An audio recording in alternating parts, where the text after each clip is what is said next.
Welcome everybody, my name's Jim and I'm the newbie that went nutso. This is my collection here. I'm fairly new to the game. I think I've been in it maybe about a year. Haven't been able to play as much as I would like to, but I'm just showing this. I Probably about 2 years ago I made a post on Brass Birmingham, and I called it For the Love of It, and it was just I posted it. I don't usually post much, but I posted it on Board Game Geek because I was like my big thing is having a quick setup time, kind of good storage, because I don't like wasting time. I don't have a lot of time to play games. I don't like wasting time having to set up, take down, do all that stuff. So if I can find a solution to a game where I can, set up quickly, or even like good storage too, because that's always kind of a pain too sometimes. So, anyway, so I made a post about that. I called it For the Love of It, because I upgrade some games. If I really like a game a lot, which obviously here I do. If I really like a game a lot, I do things to kind of tweak it. I might go on Etsy and upgrade the components a little bit. I've only probably upgraded about a quarter of my collection. I have to, like I said, I have to really be impressed by the game in order to do so. In some games you can't upgrade. I mean, how are you going to upgrade on Mars or something like that, right? But with this game, Arkham Horror, it was wide open. I mean, there's so many different things I could do. I don't like fiddliness. I don't like anything that's gonna, take up extra time, or, it's kind of a pain to use or anything like that. So, but I do like aesthetic appeal. So as you can tell by a lot of like the folders and stuff like that, I have like all the individual player folders over here and stuff like that. I like the aesthetic appeal, as long as it doesn't interfere with the gameplay. If I'm going to spend a lot of time playing a game, then I like something to kind of add a little extra flair to it, I guess. I'm not going to hold this camera the whole time. I apologize if it's a little shaky. I've never filmed like this before, so it's just going to be a straight filming from my phone. So I apologize for the lack of professionalism, but I'll do what I can to try to make it bearable for you. I'm not going to dwell too much in everything. I'm just going to go through mostly for a lot of the storage solutions that I came up with, obviously for the cards and just in how to store things inside. Personally, it works for me. I know everybody's got their own way of doing it. So, whatever works for you, I would definitely go down that road. But I'm just going to pause this real quick and set it down, and then we'll start off, and I'll just kind of go over everything real quick and kind of just show you some of the upgrades I did in the storage solutions. All right. So hold on one sec. All right. So set up here a little bit, and let's see.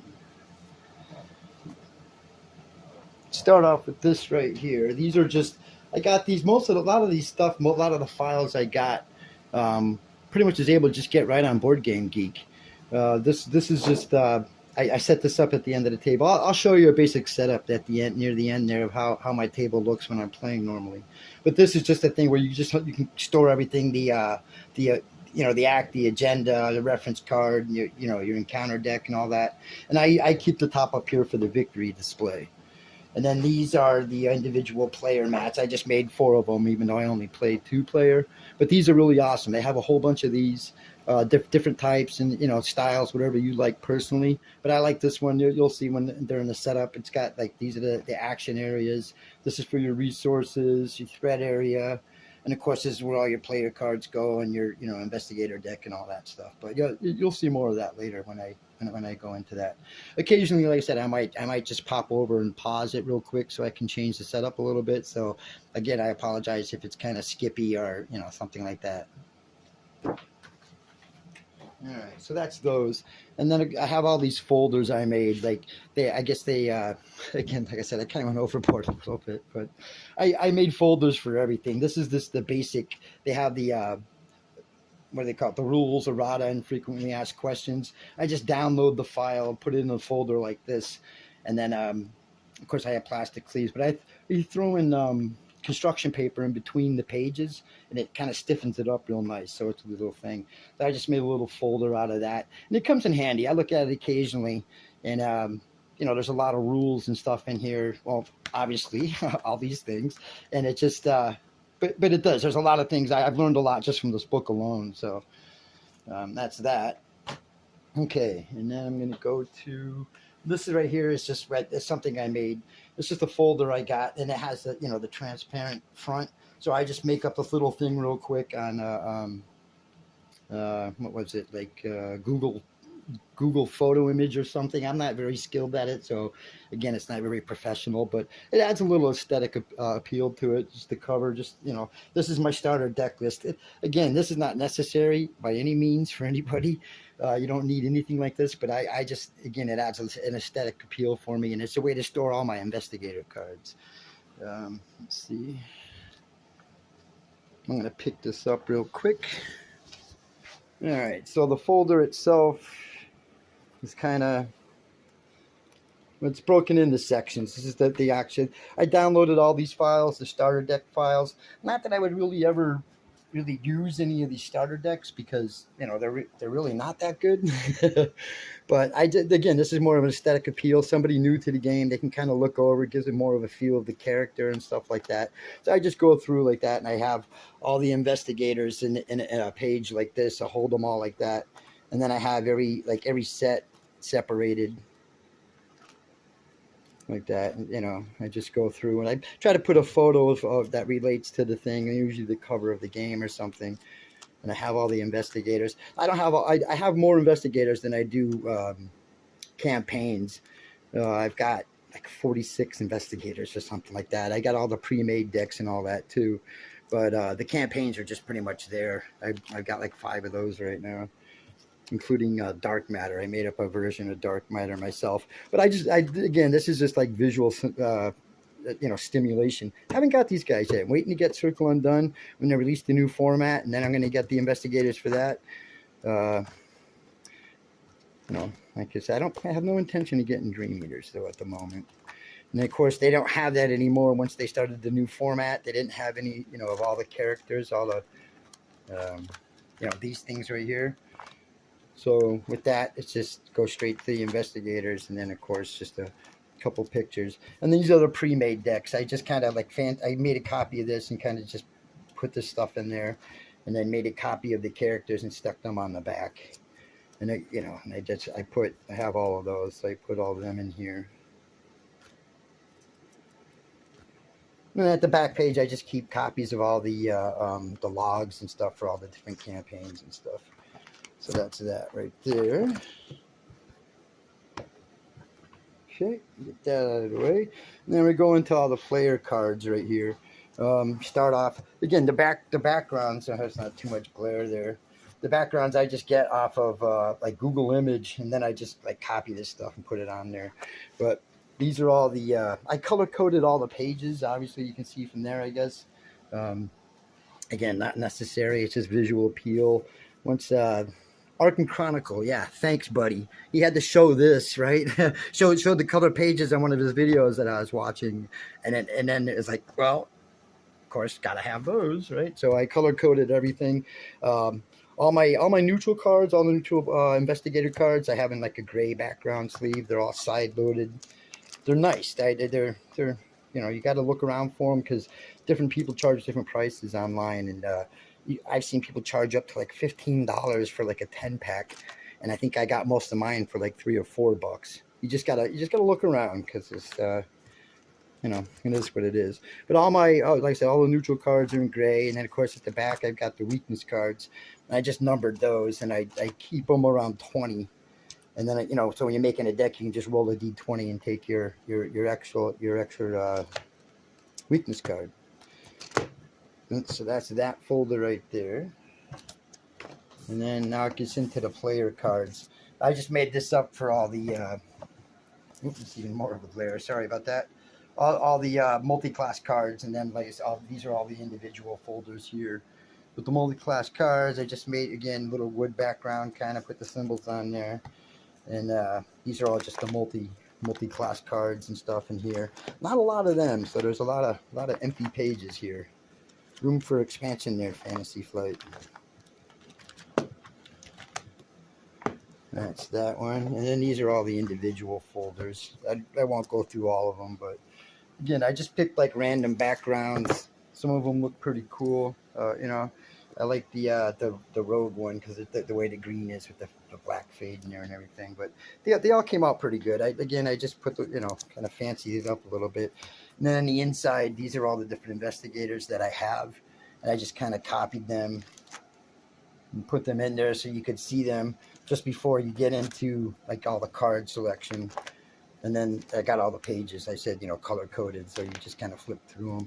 And I put them in there organized. Everything's all from 0 to 5 as you go through, and of course separated by the individual sets in order and stuff like that. That's kind of how I am. I forget what they call it, OCD or something like that. But so that's that folder. But I'm like I said, I'm not going to go through every folder. I'm just going to show you briefly, kind of like the inside and how everything. Just printing the stuff out, the different files. It wasn't really very difficult to make them up or to print any of it out. These are all just copies. They're not. It's not the actual cards, obviously. And I think these are even smaller than normal size. But and again, it's the same thing. Everything's all color coded and all the different files. There. That's what the road one looks like. Same thing. Of course, gotta have your mystics. I'm currently playing Luke Robinson. We're playing Path to Carcosa, so first time playing a mystic. Kind of interesting. I'm having fun with him actually. Luke is pretty cool. I'm about halfway through Carcosa right now, so like I said, these are all the purple cards. And of course, last but certainly not least, you've got the Survivor class. I just like I said, these are all copies I just kind of made on the thing and printed all this stuff out. Yeah, none of this is necessary, all visual appeal. So if you're new and you're seeing this and you're thinking, oh my God, don't be overwhelmed. This is me. I'm obsessive sometimes. And obviously this has become my favorite game, and I just I go a little overboard. I used to, like, as a kid growing up, to just build models, model rockets, all that type of stuff. So I kind of have a crafty hand, I guess, in things, and I don't know, I just enjoy doing it. It was like, that's kind of why the title, for the love of it, because I certainly do enjoy it. It was a lot of labor involved, obviously a bit of a finance too, but I mean, in the folders, that's only the beginning. Inside, yeah, I once I discovered the monster tokens and all that stuff, of course, had to go through and do all that. These are just the player mats. I'll show these a little bit when they're laid out. I just made these myself. It's cool. This is a pleather, a brown pleather, and it feels like leather a lot. And I really like that. Just laid out, everything looks really cool, and it's laid out on it. And because I have Edge of Earth campaign, nothing would fit on here. This is 20 by 27. This one here, which normally works great because I have the extra mats for the players, and this one here. This up top, excuse me. And but this is a 30 by 30, and I'll show at the end. Well, I made it 30 by 30 because that's the dimensions I needed to be able to make the biggest map on Edge of Earth, which I believe says, I haven't played the campaign yet, but that's this map is huge, man, or the play mat, I should say. But let me pause it for a second, and then move on to another part. All right, I'm just going to break down one of the these are the different campaigns I have. Let's see, I've played, of course, the basic core set. That's what I played. That's why I'm still kind of a newbie to it. I consider myself, because I haven't even played half of what I have. We did Dunwich, and I'm halfway through Carcosa. That's the only campaigns that I've done. I have Scarlet Keys and Edge of Earth, and then I've got a little bit of the Innsmouth Conspiracy, just the first two. And I printed out Dark Matter, which is, I'm hoping, great, because it cost me a shitload. And then I just made up some where I store all my standalone adventures. I have 5 that I bought, and then 5 fan-made ones that I downloaded. And then I have a box here. These are, well, we'll start with this, I guess. This is, I just took extra boxes that I have. This box is actually from Lorenzo Il Magnifico. It's the upgraded cover that has like Siegfried and Roy on it. But anyways, I printed out a page, made this up, put all these little guys on it, and that's the inside. And that's, well, it's a mess now, but I'll show you real quick. the inside of the box. I usually keep these in here. They're not usually so messy. These are just the extra sleeves. But I really like, these are 4x6. The bags are, and these little cards here that I know they have in all the bubble packs and all that stuff. These little cards are like 3x5, so they fit into these envelopes really good. And I use them for all my scenarios, and all the campaigns are kind of stored similar. And I keep each individual separate. Again, these are just the starter decks. I end up buying all 5 of them, and then I got, of course, being the way I am, I had to color code everything. So all of them are color coded, and then they have their. I just have them separate. I have the player tokens that I made, which you can get the files online, and they're awesome because these tokens are so much better than moving the cards around. So much easier. They're pretty easy to make. These are the coin capsules, and I just took a Sharpie and I color coded everything. So all my investigators are color coded. Like that, a color band. You just take the Sharpie and go around the edge of it on the inside.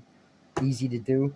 I also did it for all my monsters, and it's just looks cool when it's laid out. You'll see once I show everybody that. But that's, again, these are all just my starter, investigator decks. But I like these cards. You'll see, because I use these for all my scenarios. I like the way they did the scenarios in the game, and when they used to have the bubble packs, I didn't like that format, but I like the individual having each scenario separate with like a little visual ID tag. So I just end up making a bunch of those, which you'll see. So we'll go on to that.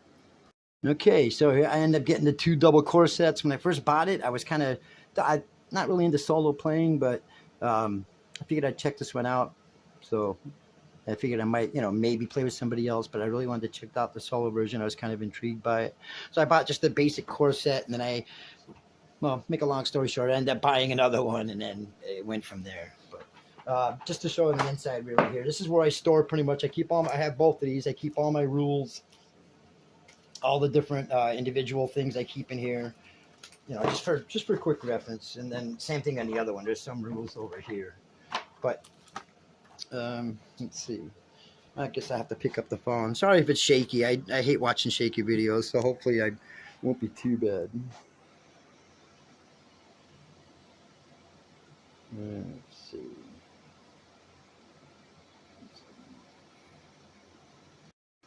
Okay, so basically this is how I keep everything organized in my two core sets right here. Okay. We'll start off, I guess, with this one. These are all my different tokens, which I'll show you. I upgraded all of them, of course, because I had to. That's just the way I am. Once I discovered those glass cabochons, I was like, I need those. So I just make a little label for things like that. I keep my tokens in there, everything like that. But I bought these boxes online once I discovered the investigator tokens and the monster tokens. I was totally sold on those. This is just the core set right here. This is the core set. Let's see, character tokens, core set, monster tokens, connections, all that type of stuff. But you can see these are all my different investigators besides the other ones I have. There's missing a couple because I got Luke and my buddy's playing Tony Morgan at the moment. But these right here, you can buy this entire thing. They're all blank like this, clear. And again, like I said, I color coded everything, but you can get the whole set that holds 100. And I know they charge a lot. Different people charge a lot for them. I bought this entire box, and it's an awesome storage solution also, which that's huge for me. But this entire box costs like $7 on eBay. The pieces, when they come, the little plastic, these things right here, they have a little burr on them that you gotta kind of, take a razor blade and kind of scratch off. But other than that, they're nice and smooth now because I don't like, any sharp edges. And it takes a little time to scrape them all down, but nothing that long. But I mean, the amount, I've seen some of them what they're asking, like I've seen some people ask, I was like, I don't know, a dozen for like $10 or something. This entire box for 100 of them, plus the storage, which is that's big for me. Like I said, it's like $7. So here's all my investigators. These are all the characters, or excuse me, the monsters from the core set. Let's see what we got here. If I could pick anything up here, make some room. Oh, these are just rats, obviously, but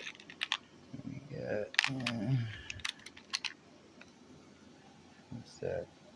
Everybody's favorite guy. And just, but these are awesome. I really love these tokens. I can't recommend them high enough.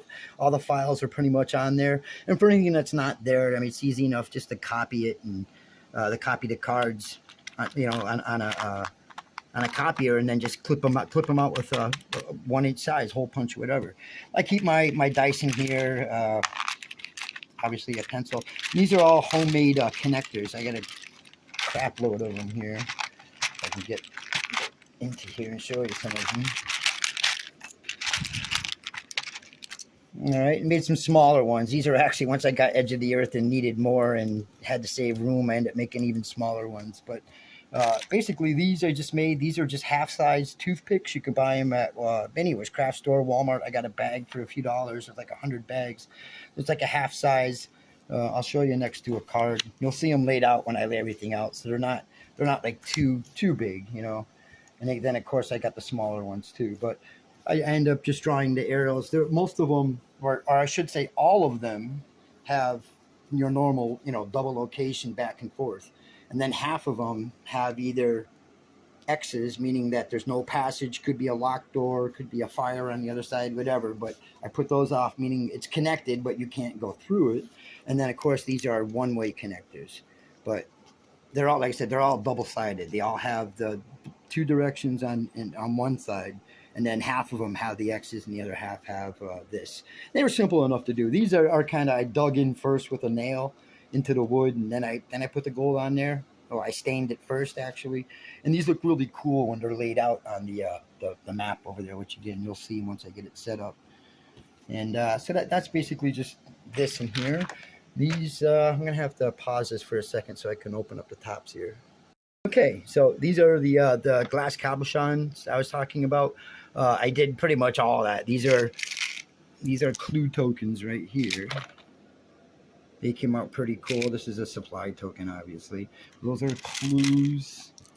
There's a bunch of doom. All right, they look really cool when they're laid out there too. The cabochons are just awesome.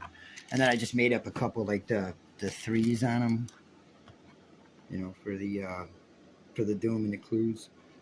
And then over here I've got, I'm just trying to keep out of the shadow there. This is my normal damage tokens, same thing. They're all the glass cabochons there.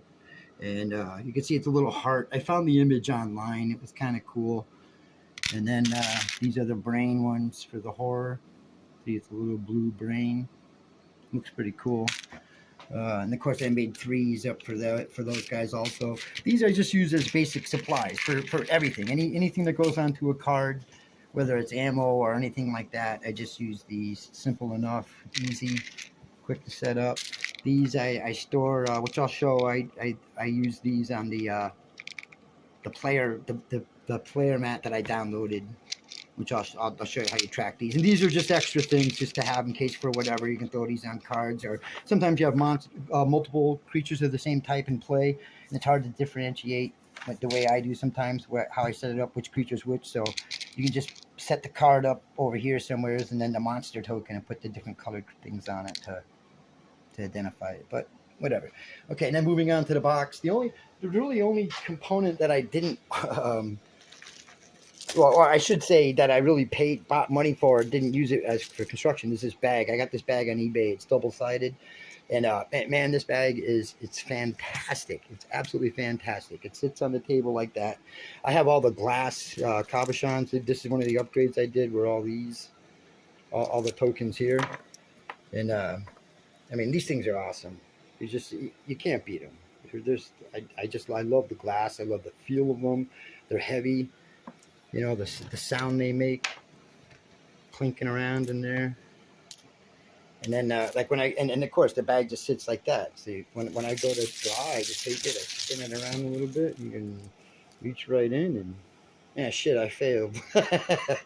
Okay, but anyways, this is the bag. I keep all the extra ones in this little baggie here. This is a leftover obsession baggie before the upstairs downstairs upgrade there. And oh, these are action markers. I made a bunch of these. You'll see when I when I lay them out on the once I get the mat set up. And I made a whole bunch of all these different well, action markers. They're really cool. I use them for you only need like 3 unless you got Leo DeLuca in play or you get extras. But I keep these in play, and then anytime anytime I take an action, I just like push it forward and stuff like that. But these are really cool. I got overly obsessed with making these, but we'll get to those later. And I just keep all my extra sleeves in here. I've got a bunch of different colors. I usually play brown or blue or something. My buddy Mike always plays black. And these are just extra sleeves and that. So we'll pause there. I'll clean this mess up and we'll move on to something else. All right, so first things first. Let's start off with the old Dunwich Legacy here. Probably should have pulled the top out. Can't do this with one hand. Okay, back. God, you can tell I'm an amateur, huh? Jeez. Okay, so the inside of the box. Plenty of room. As you can see, I've got everything stored nice and neatly in there. It doesn't really move around much, so that's nice. Basically, like I said, I made everything into individual scenario packs, which I'll show you real quick. But these are, I keep all my monster tokens for each campaign in there. And like I said, these fantastic storage for it. These are clear here, but obviously I just so it doesn't shake around so much. But these are pretty much all the creatures in the game right here. For Dunwich. I color-coded them. All the creatures are basically black except for the elites.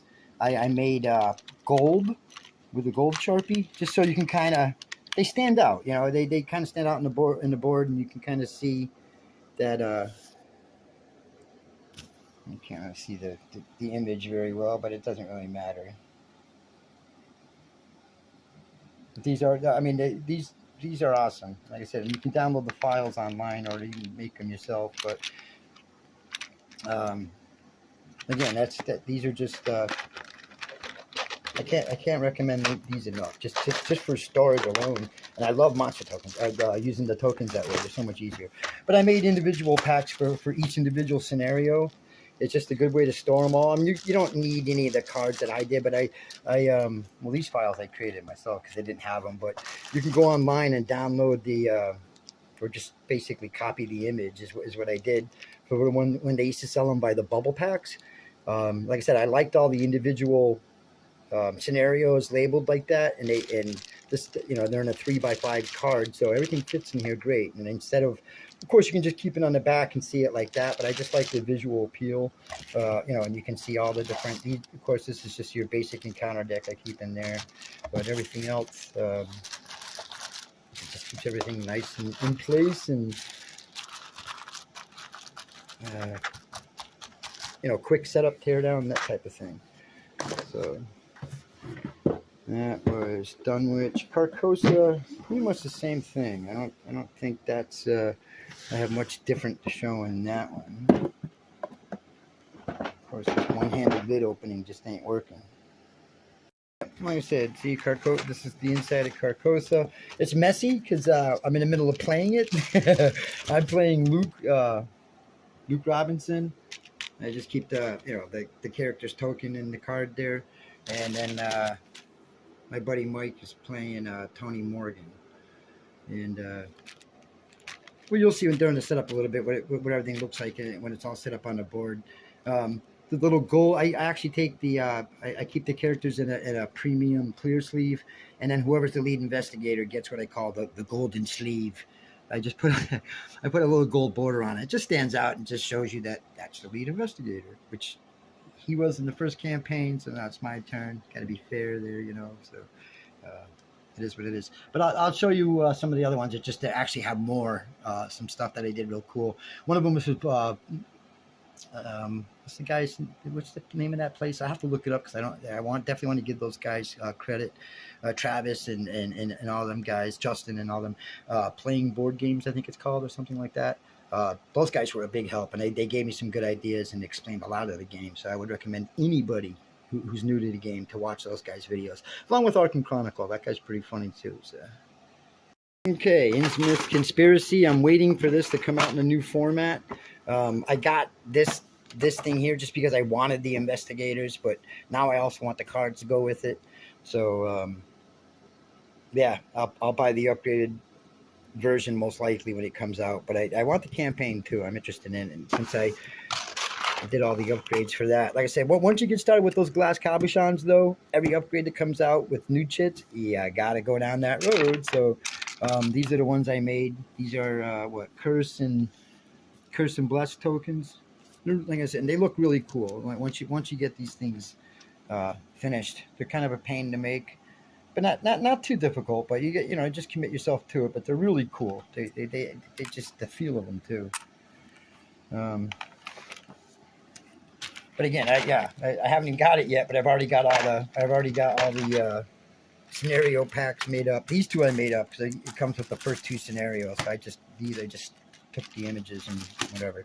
But these are all the different. There's a lot of creatures in the game, more creatures in the game than the first two scenarios, Carcosa and So Much Legacy.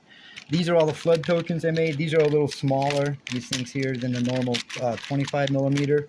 I think these are only like 20, but they're just the flood tokens that they have in the game. And of course, like I said, I took a light blue and kind of just drew it around. It just looks, it stands out more when it's on the card. So, that is what that is. That's all of those. These are all all the creatures are color coded. I guess they have keys in the game, and of course I had to go the cabochon, so I had to get the square ones to do all the keys. But when you flip them over, they look all the same. I didn't want to cut off the little thing here because I couldn't find them without the little ringlet on the top. So I just left them on top because I figured I don't want to have a little scratch and identify a certain color key or anything stupid like that. So they all look the same. They're cool and they're heavy, and you can see they look pretty cool. So got all those in there. And then the creatures. There was one, I haven't got to this scenario yet, but there was one where I don't know, a lot of creatures were the same or something like that. So when something's a little different than even being elite and similar, I used copper color on the edge instead. It's easier to see than here. You can kind of see it here, the gold and the copper.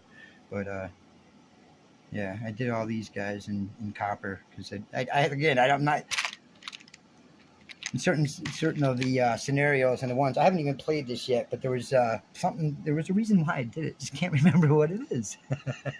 So let me pick this up and I'll show you a couple more, and we'll wrap this up pretty quick. All right, so on Scarlet Keys, Edge of the Earth, Scarlet Keys, there was really not much to do to anything. Like I said, the creatures, of course, these are the keys and stuff. I made the individual scenario packs for all of them too, and they didn't have any bubble packs, so you just had to. I just went on there and just stole images that they had, or not stole them, but you know what I mean. I just captured the images and then just created my own little thing. So, it has all the individual little. Where's the cool one? I like that Inferno one on Thin Ice. Dogs of War. Without a Trace. That's cool. That guy stepping through that little portal there and shit, right? But okay, so that's just those. That was Scarlet Keys. That was pretty simple to do. They're all in their individual, scenario cards. I just keep all of them here, and then. The main pack of the encounter deck, well, these are the secret ones, but the main encounter deck you just keep in a separate pile and just build your decks as you go. But everything's separated. I like the separate scenario packs. It's an easy way to store everything, and quick setup. That's all about that. Now in Arkham, or the Edge of the Earth, again, made up all the scenario packs for that one because they didn't have any with the new format and everything like that. But this is what I got from the guys playing board game online. They were talking about Tekalili cards, and I guess somebody was telling them that they had a separate, instead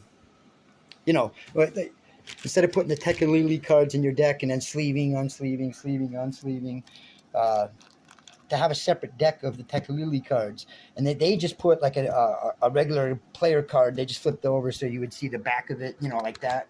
So when you draw that card, you would draw the top card from the Tekalili deck. I just changed that a little bit, but I took their idea. I think it was Justin or Travis's idea, one of them, that suggested it, and it was.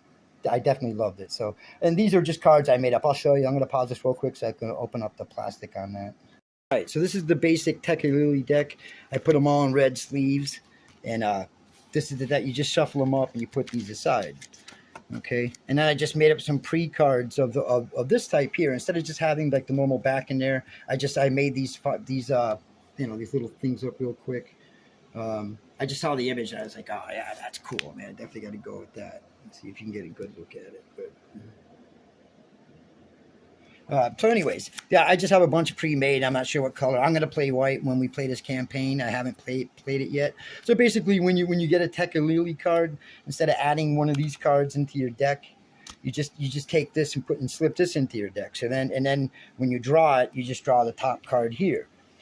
This right here is what I call a graveyard card. It's just different from every other color, but I keep this under the Tekalili deck like this. So, and as you go, this is so when you're storing it, again, it's a storage idea. So like people have, different of these cards in their decks and stuff like that. And as they draw them and these cards are drawn, and they're resolved immediately. So at the end, you can just keep these like this underneath this. So at the end, when you're packing up and then you go to set up again, and you're like, oh, okay, you're not sure, what cards are at the top or the bottom.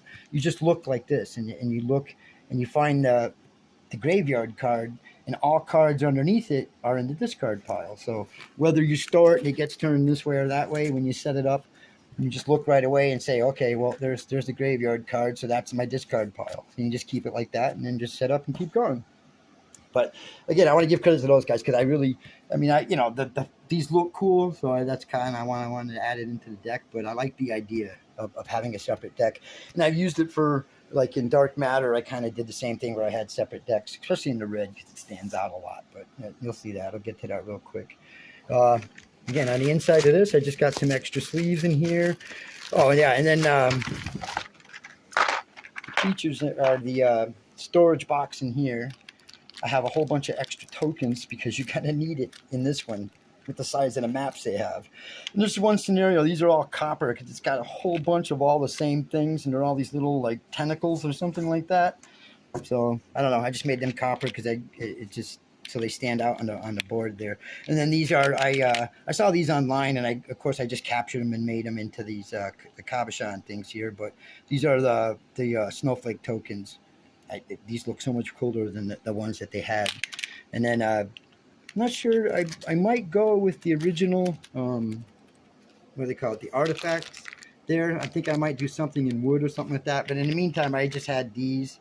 I thought it was kind of cooler to have them like this. And I just made the edge in silver, and these are the different artifacts on the both sides. It looked kind of cool in the coin capsules instead of like the cheap cardboard. But okay, so that's my Edge of the Earth, and that's pretty much all my campaigns. Again, like I said, I made up Dark Matter, and then I have it's called my standalone adventures. I keep all in here. I made all this artwork up on both of these and kind of just stuck them with, if you can tell, it's really shiny. I just used packing tape over the top of it just so the paper doesn't peel off or anything like that. But we'll get to that in a second. Okay, this I don't recommend anybody doing, especially with today's prices of printing this, because I printed it and I'm not going to embarrass myself by telling you how much I paid to do it.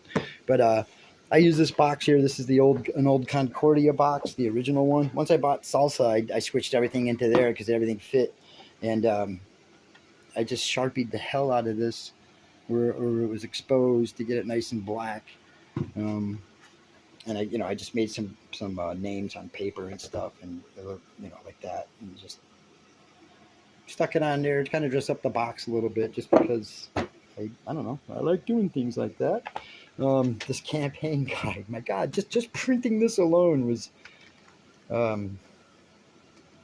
more than I should have spent. But it's just a basic folder. Again, I just put the artwork on it again, and all the pages on the inside here, I just used black construction paper, and then I just printed the files. I blew them up a little bit, so in certain areas it's not cut off, but it's like close to the edge. But this is the rule book for Dark Matter. It came out pretty cool. I like it. It's really heavy. The construction paper makes the pages nice and thick.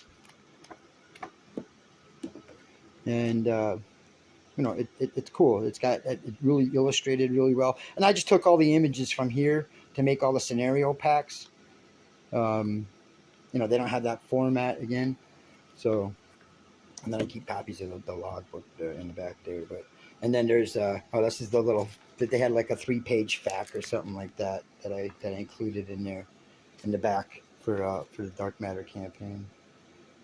But yeah, no, it was cool. It was cool doing making this. So like I said, it was a lot of work, a lot of printing, especially cutting out all the cards, all that stuff. This is of course I made all the monster tokens for that too. Good amount of creatures in this campaign because this holds 100, so it's 20 per row. There's a few missing up top, but I think it was 72, 76, something like that. The red one. That's to identify this guy. Haven't got to him yet, but you can't even see the token very well. It's that clown guy. Oh, there he is, that way. All right. Kind of looks like an It type character or something. The Boogeyman. That's the Boogeyman from Dark Matter. I have a red token because he's well, you'll see it there. It's in a red deck, but so that's Dark Matter. Again, I made all the individual packs. I just kind of just took all the images from the online book that they had and just made them up little scenario packs like that. Now these packs, look at the size of these things. It's not that they're that much bigger than normal scenarios. They may be, I don't know, but because of printing the files, using the sleeves I used for a lot of them, and of course a lot of the cards I used on the inside are actually old land from Magic the Gathering, and they're thicker than the normal Arkham Horror card. So let me show you this real quick. I'm just going to bust open one of these. All right, so inside a scenario pack, I picked the Electric Nightmare one because it's got the Boogeyman.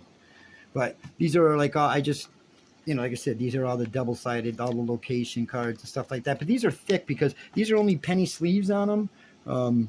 I use those just on all location cards and like the player cards, and well, not player cards because I sleeve those, but any cards that go into the packs are basically usually in just the penny sleeves, but they're still even thicker because you're printing both sides.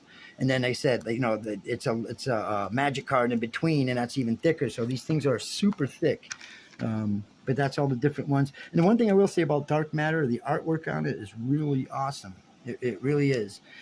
These are all the encounter cards. Instead of having to print all the backs, and I don't think they had them anyways, but I just used a nice dark gray sleeve, and that's all these. This is the encounter deck for this scenario. And like I said, the artwork is really good in this. I was really impressed. And of course, this over here is a separate deck. I don't know. Again, I haven't played this, so I'm not spoiling anything for myself. I don't think.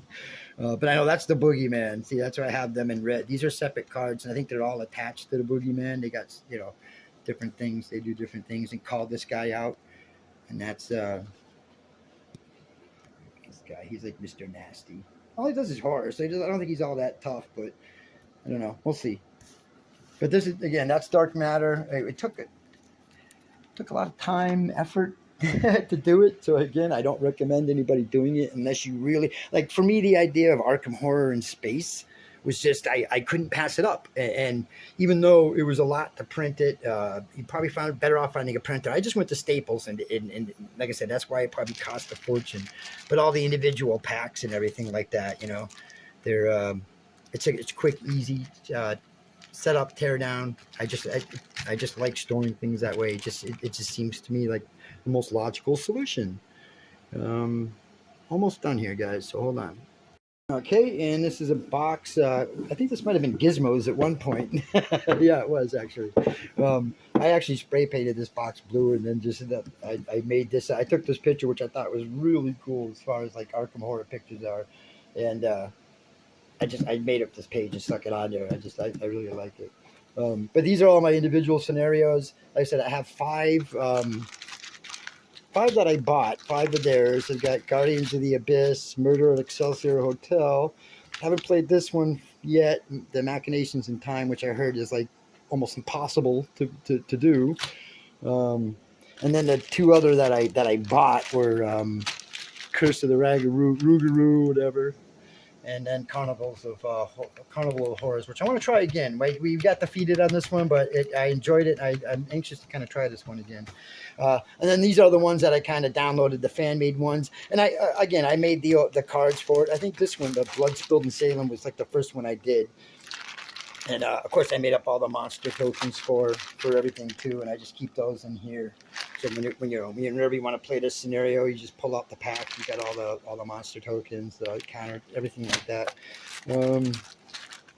This one here. Oh, that's these were from I think it was Justin or something that was recommended it on the Playing Board Games site.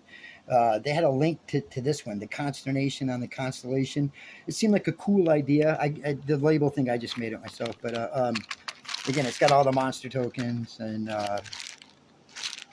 everything. It's all in one pack. And I have the Festival. Same thing. All the everything like that. This one was already made. That picture was already there. So that one I didn't do. This one, Curse of Amulotep. I just copied the image that they had, flipped it upside down. It kind of looks like a tarot card. So I was like, yeah, that's cool. So I went with that.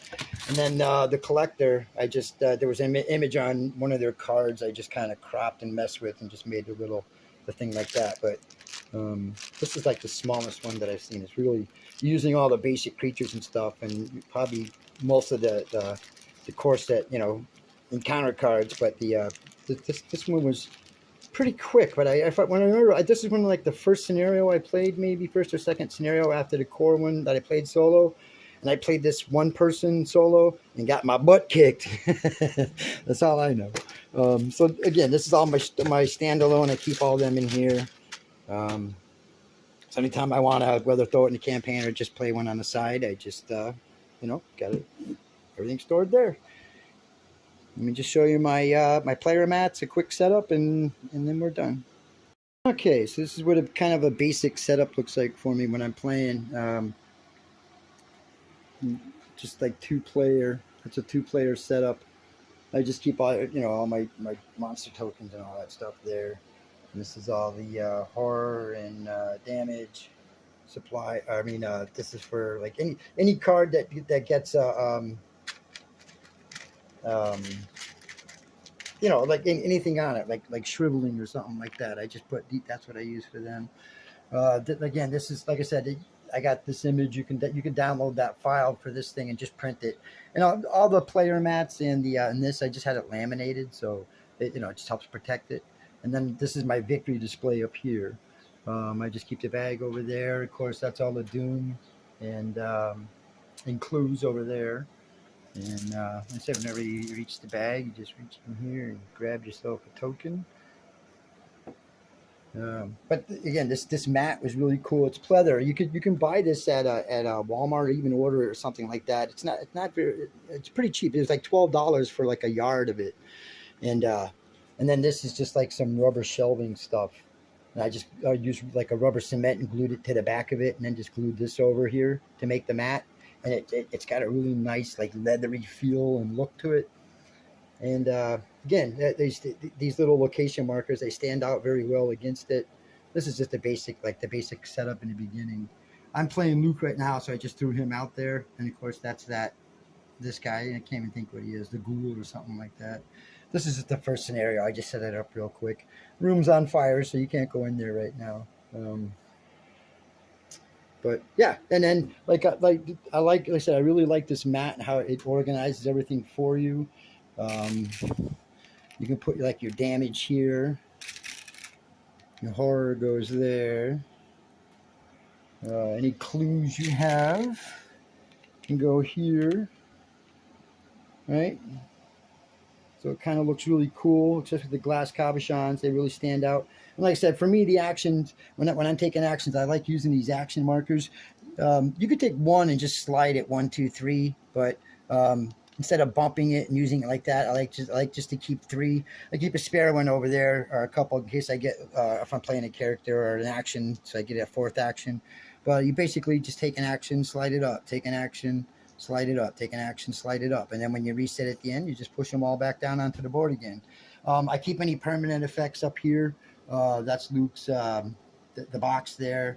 My favorite card of the game, which every time I get 3 points, the first thing I do is get charisma, because having two allies in play, not just having their soak damage, but just having both their abilities plus soak damage, to me, you can't beat it. It's probably one of the best cards in the game, in my opinion.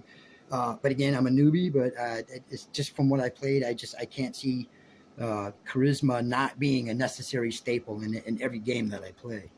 And this is the supply tokens. I use this. It was just a glass cabochon, and this is where you mark it here on the thing. So you might think, well, I'm only limited at 8. Well, I actually made up where they are 8 of these, and you can even use more. But I mean, like especially in a 2-player game, you just go 8, and then you just start counting again 9, 10, 11, 12. You know. Then you just, when you go to spend, you just leave it like that. So when you go to spend it, you use this one first, and when that goes off, you just start sliding this one down.